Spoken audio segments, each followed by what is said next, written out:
if you get to the full manuscript and you like the manuscript, you're on board, or you can see where it would be, another revision or two, it'll be in good shape for submission. At what point in the process do you start evaluating the author, and what kind of stuff are you looking at to make sure there's that woo-woo connection that this is going to be a good author to be in your list? And also, what are you looking for? Oh, yeah. Like in an author, or like in submissions? An author first, and then let's get back into submissions. Okay, so for me, here's how it usually goes. So like, I have to be reading and thinking about how I would sell it for me to pursue it.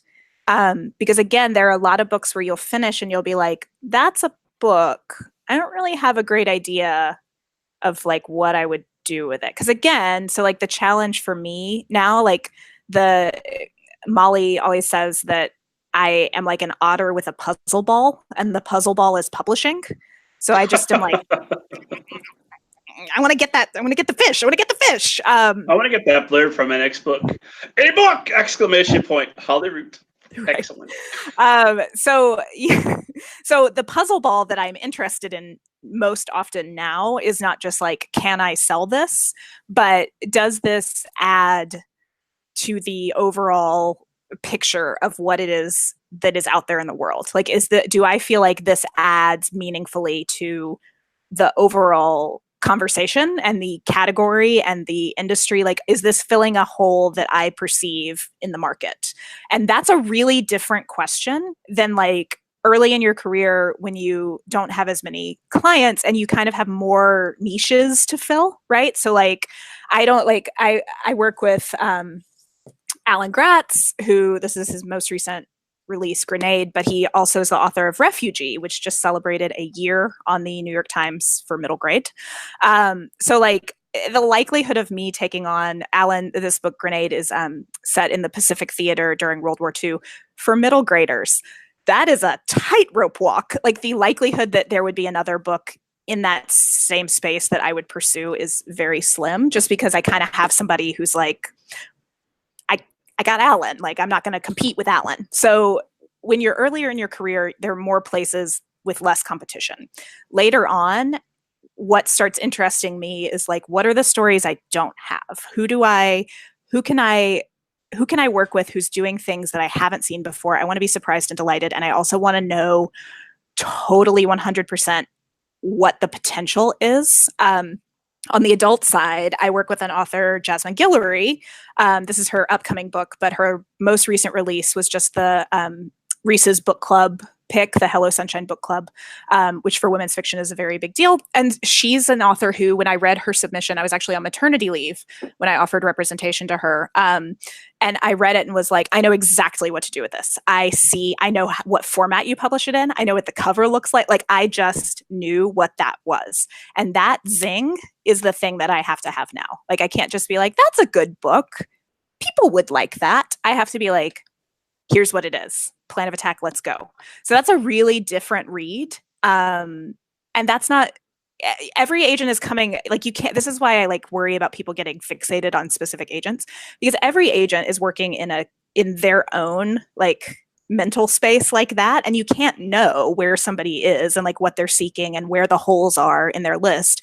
So that's why I'm always like, cast a wide net, like, be selective, pick good agents, but like cast a wide net, because you can't know that I'm sitting here thinking, you know what I don't have? Like, just like an adventure romp for middle grade.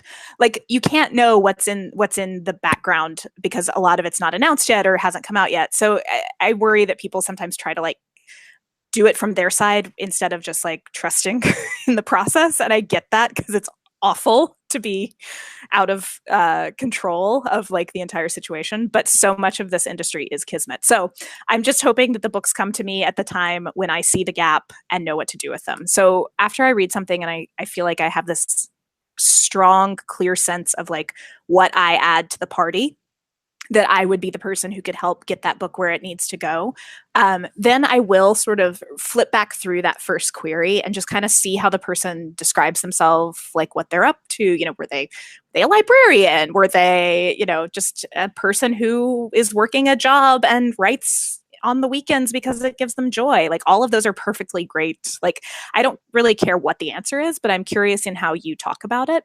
And then I'll usually do a little light stalking. I have some clients who are ungoogleable, and that's fine. So I don't need everybody to be like an already established like social media juggernaut or anything. I mean, sometimes I feel like that could almost like be a downside rather than an upside. Okay, so it's never like, what an excellent book, but less than 5,000 Twitter followers. Put that in the fire. Next book. No. I mean, it's nice, like, because it helps me kind of get a sense of who the person is, but it's not. I don't think it is not determinative for me. And then I think are there clear red flags that would prevent you, even though you like the book and you have a good idea where you can market it? Is there something that could come along and say, "Oh, never mind"? Yeah.